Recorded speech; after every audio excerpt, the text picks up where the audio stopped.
दोस्तों, आप इस वक्त आराम से बैठकर इस वीडियो को देख रहे हैं, मगर मैं आपसे कहूं कि आप जिस जगह पर बैठे हुए हैं वही जगह आज से करोड़ों साल पहले बर्फ से ढकी हुई थी और कहीं कहीं 8000 डिग्री के तापमान पर उबल रही थी।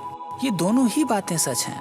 आज हम आपको इस वीडियो के माध्यम से सिर्फ यही बताने वाले हैं कि जिस जगह आज हमारा सौर मंडल है, उस जगह कभी धूल और कण के बादल हुआ करते थे। वैज्ञानिकों के मुताबिक इधर धूल के बादलों से दूर एक तारा हुआ करता था। वक्त के साथ साथ उस तारे की ऊर्जा कम होने लगी, जिसके कारण उसके अंदर एक विशाल विस्फोट हुआ। विस्फोट की वजह से अंतरिक्ष की धूल एक दूसरे को दबाने लगी और इसी दबाव की वजह से इन बादलों में स्थित रेडियो एक्टिव पदार्थ ने नई ग्रेविटी का निर्माण कर दिया। इस ग्रेविटी के कारण बीच में हाइड्रोजन और हीलियम इकट्ठा होने लगी और इन दोनों गैसों में दबाव के कारण एक विशाल विस्फोट हुआ। इस विस्फोट के कारण हमारे सूरज का जन्म हुआ। अंतरिक्ष में फैले स्ट्रेट यानी क्षुद्र ग्रहों में भारी वजन की वजह से सूरज के करीब आकर सूरज की परिक्रमा करने लगे, जिसके फलस्वरूप मरकरी, वीनस, अर्थ और मार्स जैसे ग्रहों का निर्माण हुआ। पृथ्वी पर ग्रेविटी होने के कारण सूरज की परिक्रमा करने वाले एस्ट्रोबर्ट अब पृथ्वी की भी परिक्रमा करने लगे। धीरे धीरे करोड़ों सालों तक ये एस्ट्रोनॉट पृथ्वी पर गिरते रहे और ऐसी घटना हमारे पड़ोसी ग्रहों पर भी होती रही है, जिसके कारण सूर्य पृथ्वी के और भी करीब आने लगा। इस भयंकर टकराव की वजह से पृथ्वी के हिस्से कणों के रूप में अंतरिक्ष में फैल गए और एक रिंग्स की तरह पृथ्वी की परिक्रमा करने लगे। इन्हीं परिक्रमा करते हुए कणों में टकराव होने लगा, जिसके कारण हमारे चांद का निर्माण हुआ। उस वक्त पृथ्वी पर एक ही समुद्र हुआ करता था, जो कि 1958 डिग्री सेल्सियस के उबलते हुए लावे का था। अब धीरे धीरे वक्त बीतता जा रहा था और लावा धीरे धीरे ठंडा होता जा रहा था, जिसके कारण पृथ्वी पर भारी तत्व जैसे रेडियो एक्टिव पदार्थ केंद्र में जाकर इकट्ठा हो गए और हल्के पदार्थ पृथ्वी की सतह पर आ गए। लाखों साल तक पृथ्वी पर उल्का पिंडों की बरसात हुई और इन उल्का पिंडों में जमा था नमक, मिनरल्स और पानी। करोड़ों सालों बाद तक इन उल्का पिंडों की बरसात होती रही और धीरे धीरे पृथ्वी की सतह पानी से ढकने लगी थी। वैज्ञानिकों के मुताबिक ये वो वक्त था जब दूर गहरे पानी के अंदर निकलते ज्वालामुखी से पहली बार सूक्ष्म जीवों का निर्माण हुआ था। लाखों सालों बाद एक वक्त ऐसा आया जब पृथ्वी की पूरी सतह पानी से ढकी हुई थी। हमारे पृथ्वी का अंदर का कोर रेडियो एक्टिव पदार्थ से बने होने के कारण एकदम गर्म होता रहता था, लेकिन जब पृथ्वी की ऊपर की जमीन ठंडी हो जाती है तब पृथ्वी के अंदर की गर्मी बाहर नहीं निकल पाती, जिसके कारण ज्वालामुखी का निर्माण होता है। और उस वक्त कुछ ऐसा ही हुआ।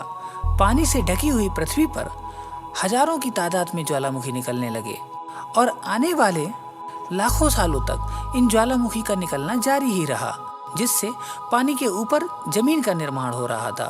उस वक्त भी पृथ्वी का वातावरण न होने की वजह से अंतरिक्ष से उल्का पिंडों की बरसात जारी थी। आज से लगभग 300 करोड़ साल पहले पृथ्वी पर एक ऐसा वक्त आया जब पृथ्वी का वातावरण लगभग स्थिर होने लगा था।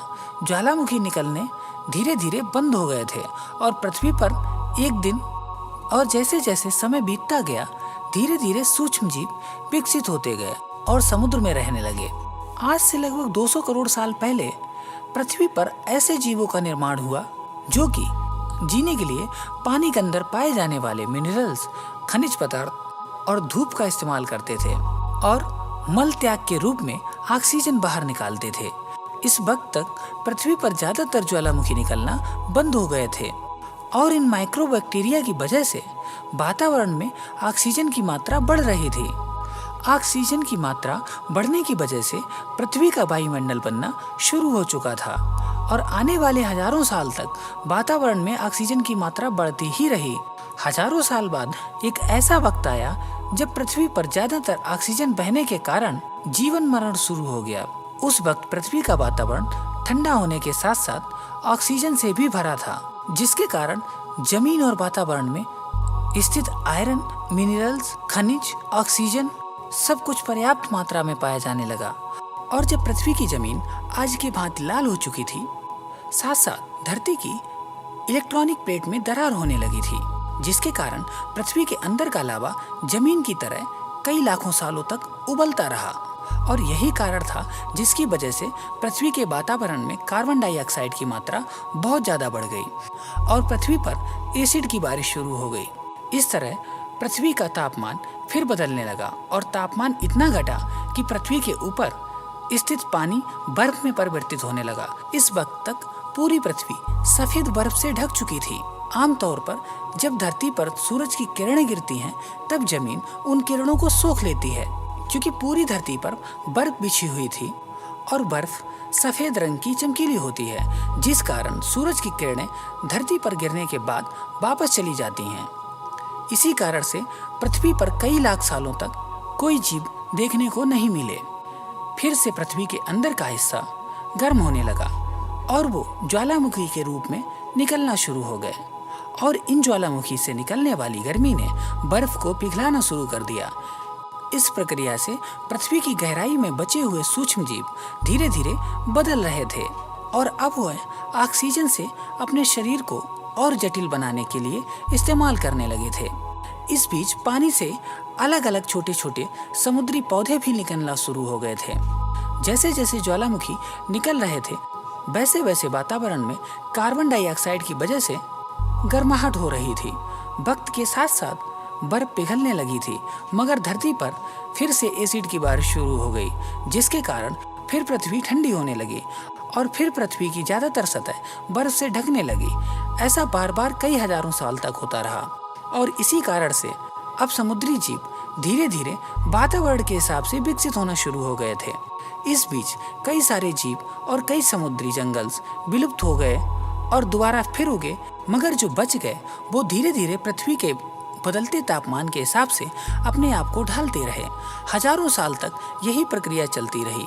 अब जब फिर से ज्वालामुखी ने पृथ्वी की बर्फ को पिघलाना शुरू किया, तब ये समुद्री पेड़ पौधे फिर विकसित होना शुरू हो गए और धीरे धीरे फैलते जा रहे थे। वातावरण में ऑक्सीजन की मात्रा फिर से बढ़ने लगी और पृथ्वी पर होने वाली एसिड की बारिश भी कम होने लगी। वातावरण में ऑक्सीजन की मात्रा बढ़ने की वजह से पृथ्वी की ओजोन लेयर मोटी होने लगी थी और आज से लगभग 47 करोड़ साल पहले पृथ्वी की ऊपरी सतह पर पहली बार बांस नामक प्लांट का उठना शुरू हुआ। वक्त के साथ साथ जमीन पर अलग अलग किस्म के पौधे और पेड़ उगना शुरू हो गए। एक वक्त ऐसा आया जब जमीन के पेड़ों की लंबाई लगभग 80 से 100 फीट जितनी हुआ करती थी। यह वो वक्त था जब समुद्री जानवर समुद्र से बाहर निकल रहे थे, तो ये जमीनी जानवरों में परिवर्तित होने लगे।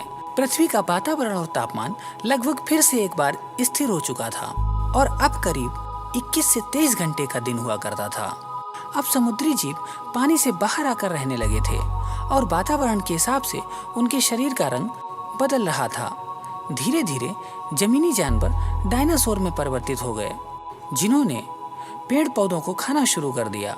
उनका शरीर अत्यधिक लंबा और विशाल होने लगा और कुछ डायनासोर तो शिकार भी किया करते थे, जिसके कारण वो थोड़े छोटे और तेज होते चले गए। पृथ्वी की जमीन की ऊपरी सतह एक जगह इकट्ठी होने के कारण ज्यादातर जमीन रेगिस्तान और बंजर हो चुकी थी। ज्यादातर जंगल समुद्र के करीब हुआ करते थे, जिसमें जानवर रहा करते थे। आज से लगभग 20 करोड़ साल पहले पेंजिया महाद्वीप का उगना शुरू हुआ था। पेंजिया के विभाजन होने की वजह से पृथ्वी की ज्यादातर ऊपरी परत पानी के संपर्क में आने लगी, जिसके फलस्वरूप पृथ्वी पर हरियाली बढ़ती गई, जिस वजह से भिन्न भिन्न प्रजाति के पेड़ पौधे विकसित होने लगे। उस वक्त डायनासोर समुद्र से लेकर जमीन पर और आसमान से लेकर पूरी पृथ्वी पर राज किया करते थे। इसी दौरान अफ्रीका का एक टुकड़ा तिब्बत से टकराया और इसी चक्रवात की वजह से हिमालय का निर्माण हुआ। आज से लगभग 6130 करोड़ साल पहले पृथ्वी की तरफ माउंटेन एवरेस्ट से भी बड़ा वजन का एक उल्कापिंड लगभग 80,000 किलोमीटर प्रति घंटे की स्पीड से पृथ्वी की तरफ आ रहा था। पृथ्वी की सतह को छूते ही उसमें भयंकर आग लगी और जलते हुए सीधा पृथ्वी से आ टकराया। इस टकराव से निकलने वाली ऊर्जा आज के 10 करोड़ परमाणु बम को एक साथ फटने के बराबर थी। जहां ये उल्कापिंड गिरा, वहां के जानवर और पेड़ पौधे तुरंत भाप बनकर जलकर उड़ गए। इस उल्कापिंड के गिरते ही पृथ्वी पर पूरी तरह से धूल फैलने लगी, समुद्र में भयंकर बाढ़ आने लगी। भूकंप और आग ने पृथ्वी को जलाना शुरू कर दिया। कुछ ही घंटों में पृथ्वी के वातावरण में हानिकारक गैस और धूल की वजह से पृथ्वी नर्क से बदतर हो गई थी। इसी वजह से डायनासोर जैसी विशाल प्रजाति भी पूरी तरह से विलुप्त हो गई। इस वक्त हमारे पूर्वज जमीन के अंदर रहा करते थे, जिसके कारण वो इस विशाल प्रलय से बच गए। पृथ्वी का वातावरण पूरी तरह से काला और अंधकारमय हो गया था, जिससे धूप भी जमीन तक नहीं पहुंच पा रही थी। पृथ्वी के पेड़ पौधे और ज्यादातर जानवर विलुप्त हो गए थे।